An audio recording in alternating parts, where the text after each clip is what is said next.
Anggota polis yang menjalankan tugas rasminya tapi diberi sagu hati berbentuk uang atau seumpamanya sebagai tanda terima kasih dari seseorang, niatnya tak diketahui, wajarkah dia terima? Suatu ketika Nabi sedang duduk-duduk di Madinah. Masa Nabi sedang duduk di Madinah, baliklah amil zakat. Amil zakat balik. Selepas itu dia katakan kepada Nabi, ya Rasulullah, ini kambing untuk zakat, ini kambing untuk saya. Ini unta untuk zakat, ini unta untuk saya. Merah muka Nabi. Apa kata Nabi? Hala yajlisu fi baiti abihi atau fi baiti ummih. Kalau engkau duduk-duduk di rumahmu, adakah orang datang bagi engkau kambing? Kalau engkau duduk-duduk di rumah bapamu, adakah orang datang bagi engkau kambing? Kata Nabi SAW. Kenapa Nabi marah? Sebab bila dia terima kambing dari zakat itu, nanti dia tidak lagi tegas, mata dia tak lagi tajam masa dia bertugas bekerja. Sebelumnya mata dia tajam menghitung, berapa kambing kamu? 40 ekor. 40 ekor kambing, keluarkan satu kambing. Berapa unta kamu? Unta ada 5 ekor. 5 ekor unta, keluarkan satu kambing. Tapi tahun depan mata dia akan sayu. Kambing kamu berapa? Nah, nampaknya macam 49 ni. Tak nampak lagi. Rosak. Disebabkan apa? Disebabkan kerana mengambil daripada yang sudah ditetapkan. Amil zakat dibagi Allah 1/8. Innamas sadaqatu lil fuqara wal masakin wal amilina 'alaiha. Amil zakat sudah diberikan, maka Nabi melarang mengambil lagi daripada ini. Tapi ada hadis mengatakan tahadu tahabu, saling berbagi hadiahlah kamu. Kalau kamu saling berbagi hadiah, maka kamu akan berkasih sayang. Hadiah dibagi tiada kepentingan, itu yang disebut hadiah. Tapi bila ada kepentingan, ada maslahat, maka bukan hadiah, tapi masuk dalam rasuah. Makanya kata orang Melayu, kalau tak ada berada, takkan tempua bersarang rendah. Ada nama burung tempua, sarang dia tinggi. Burung tempua ni sarang dia tinggi di atas pokok kelapa, tapi bila padi menguning, dia pun turun sarang dia ke bawah. Faham tak cerita saya ni? Mengangguk tanda faham. Bagaimana Nabi SAW dan para sahabat menggunakan pendekatan yang berhemah dalam menguruskan bala tenteranya semasa berlakunya peperangan. Apakah sifat yang boleh diamalkan oleh pihak keselamatan pada hari ini? Nabi SAW naik kuda dari Madinah ke Badar. Saya sampai ke Badar, tempat perang tu sampai masa umrah petang. Dari Madinah ke Badar 150 km, dan Nabi adalah panglima perangnya. Pasukan Nabi masa itu 313 orang. Pasukan kafir musyrik 3 kali lipat, lebih 1000 orang. Pasukan musyrik dipimpin oleh Abu Sufyan. Pasukan Muhammad SAW dipimpin oleh Nabi sendiri, Nabi Muhammad sallallahu alaihi wasallam. Peristiwa itu terjadi pada tarikh 17 Ramadan, hari Jumaat tahun kedua Hijrah.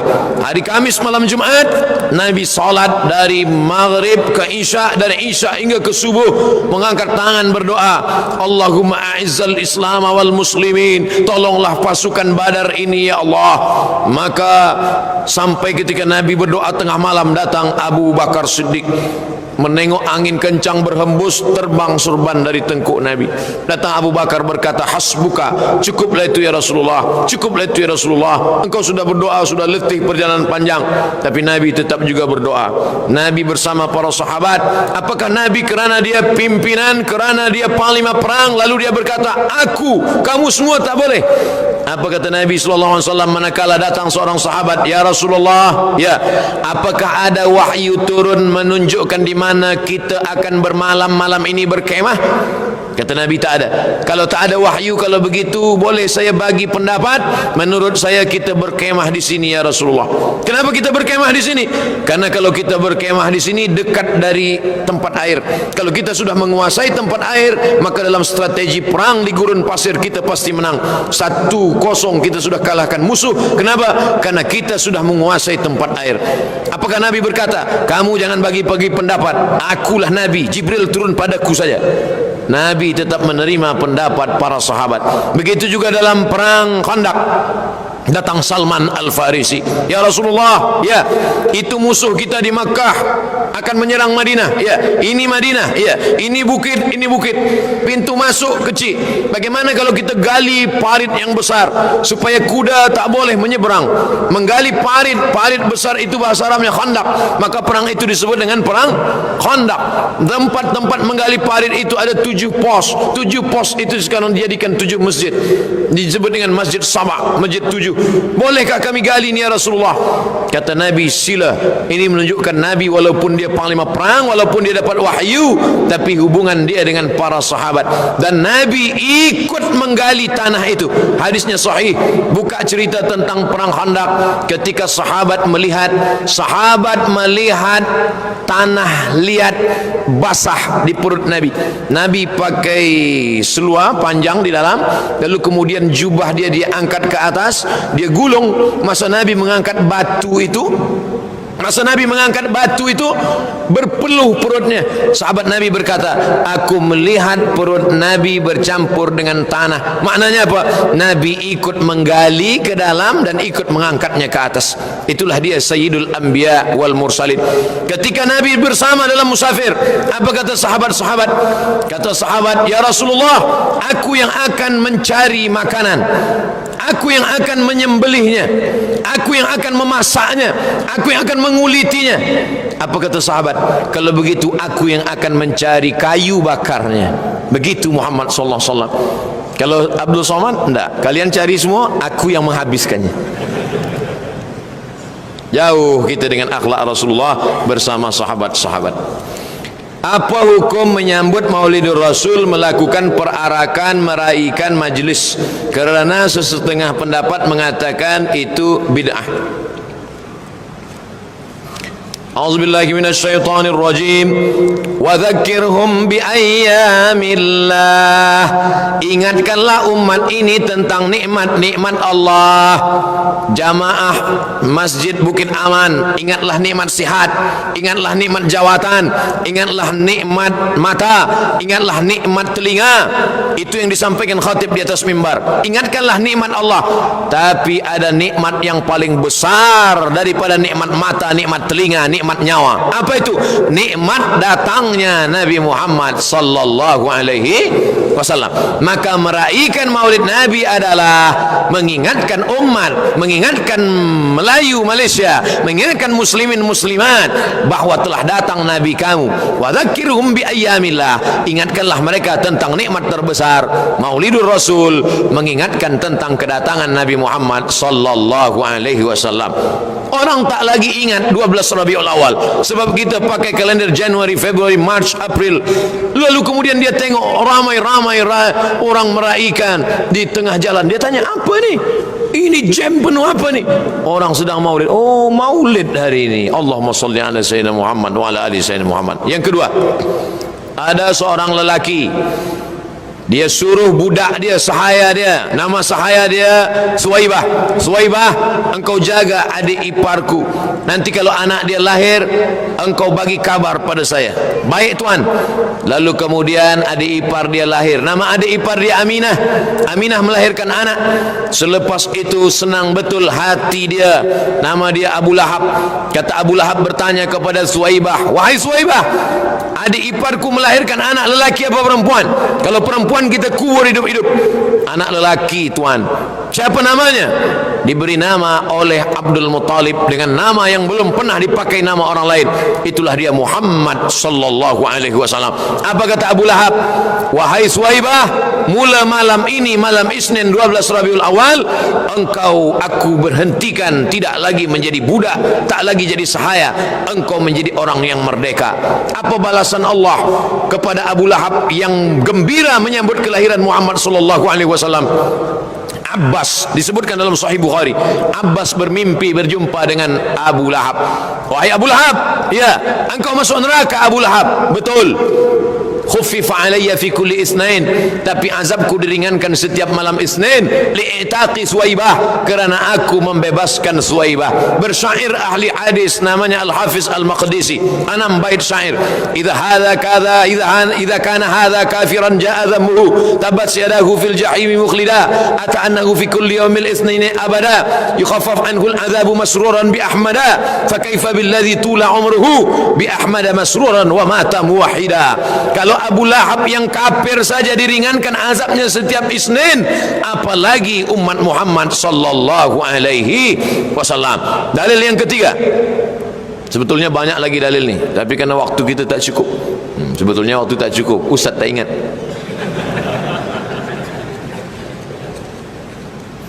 Setiap bulan Muharram, kalau waktu habis bagi tahu saya. Setiap bulan Muharram tarikh 10 kita semua berpuasa. Kenapa kita puasa setiap 10 hari bulan Muharram? Kerana pada hari itu Allah menenggelamkan Fir'aun. Allah menenggelamkan Fir'aun itu sekali apa tiap tahun? Sekali. Allah menenggelamkan Fir'aun itu sekali. Tapi kita berpuasa Asyura setiap tahun. Itulah dalil. Muhammad lahir sekali, tapi kita menyambutnya tiap tahun. Itu bukan Abdul Somad buat dalil. Baca dalam kitab Al-Hawi lil Fatawi, ditulis oleh Al-Hafiz Ibn Hajar Al-Asqalani, ditulis oleh Al-Hafiz Jalaluddin Abdurrahman As-Suyuti. Dia ambil pendapat Al-Hafiz Ibn Hajar Al-Asqalani. Sudah saya tulis dalil-dalil maulid ini dalam buku 37 masalah popular. Apa yang difahami integriti dalam konteks Islam Ahlus Sunnah wal Jamaah? Integriti merasakan kehadiran Allah dalam setiap gerak-gerik kita. Kalau kita takut buat dosa kerana CCTV akan mati. Kalau kita takut buat dosa kerana ada atasan yang melihat kita, masanya dia akan tidur. Tapi integriti kita adalah manakala kita beramal berbuat, yang melihat kita bukan manusia. Siapa yang memandang melihat kita? Dia. Siapa dia? La ta'khudhuhu sinatun wala naum. Wa idza sa'alaka ibadi anni, kalau Allah bertanya, kalau hambamu bertanya kepadamu, kalau hambaku bertanya kepadamu ya Muhammad tentang aku, fa inni qarib, katakan aku dekat. Sedekat apa Allah itu dengan kita? Wa nahnu aqrabu ilaihi min hablil warid, aku lebih dekat dengan hambaku daripada urat lehernya sendiri. Wa huwa ma'akum aina ma kuntum, dia bersama kamu dimanapun kamu berada. Begitulah Ahlus Sunnah mengajarkan kita kebersamaan dengan Allah Subhanahu wa ta'ala dimanapun kita berada. Allah tak jauh, dekat tak bersentuh, jauh tak berjarak. Begitu kata orang Melayu, dekat tak bersentuh, jauh tak berjarak. Polis sering berhadapan dengan demonstrasi yang dianjurkan oleh golongan tertentu sehingga boleh mendatangkan ancaman dan keselamatan dalam negara. Adakah sesuatu kekerasan boleh digunakan dalam Islam sekiranya golongan yang merusuh itu cuba mendatangkan mudarat kepada anggota keselamatan? Demonstrasi satu package dengan demokrasi. Kalau ada orang mengharamkan demonstrasi tapi menghalalkan demokrasi, macam mana kita boleh mengharamkan demokrasi? Bila kita menerima demokrasi, maka kita menerima juga demonstrasi. Demonstrasi bahasa Malaysianya unjuk perasaan. Dia tunjukkan perasaan dia di dalam. Perasaan bersetuju, perasaan tidak bersetuju, perasaan tidak suka. Turun ke jalan, pakai poster, mengungkapkan kalimat, tapi tidak dengan kekerasan. Bila ada orang membuat kekerasan, maka polis juga bukan dia balas dengan kekerasan, dia menegakkan hukum. Dimanapun negara ada hukum, tidak boleh menghancurkan, tidak boleh merosakkan, tidak boleh mengganggu orang. Dia hanya turun ke jalan beramai-ramai, dia bawa poster ketidaksetujuan dia, lalu dia katakan demonstrasi. 7 juta orang berkumpul di Jakarta untuk demonstrasi, unjuk perasaan, unjuk demonstrasi damai. Tidak ada rumput yang terinjak mati, tidak ada batang kayu yang patah, tidak ada sampah yang berserakan. Bersih, datang berzikir, berdoa, tunjukkan perasaan, ketidaksukaan, ketidaksenangan atau suatu tindakan, maka ketika ada yang melanggar, maka hukum mesti ditegakkan. Siapa yang menegakkan hukum, itulah dia salah satu unsur dari yang menegakkan hukum adalah polis. Las, mutakhir ini negara Islam Barat sering menjadi tumpuan untuk melakukan aksi keganasan seperti ISIS.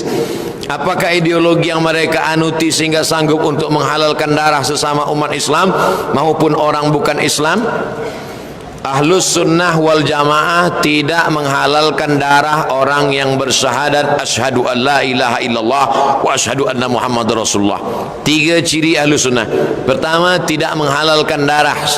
Man qala la ilaha illallah, siapa yang mengatakan la ilaha illallah muhammadur rasulullah, faqad asamu minni dima'ahum wa amwalahum, maka tidak boleh mengganggu hartanya, tidak boleh menumpahkan darahnya. Sedangkan ISIS menghalalkan darah orang walaupun bersyahadat, asal berbeza dengan dia maka halal darahnya.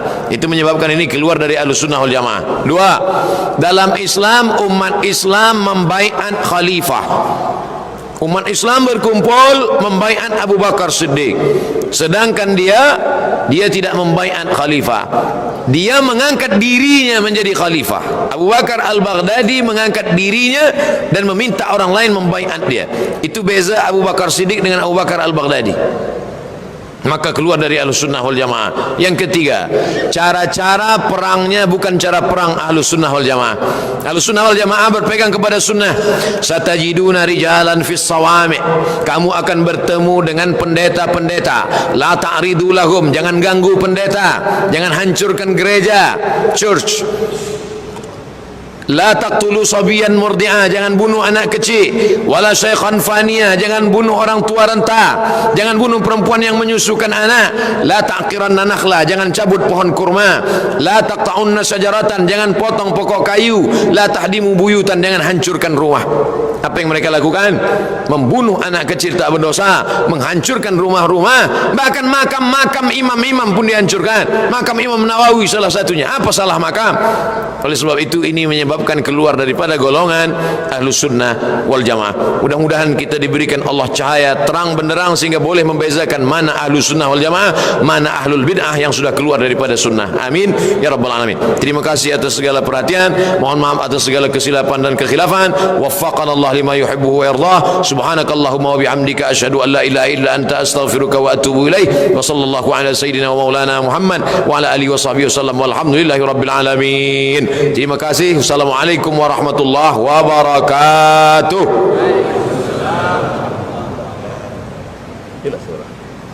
Masih kesempatan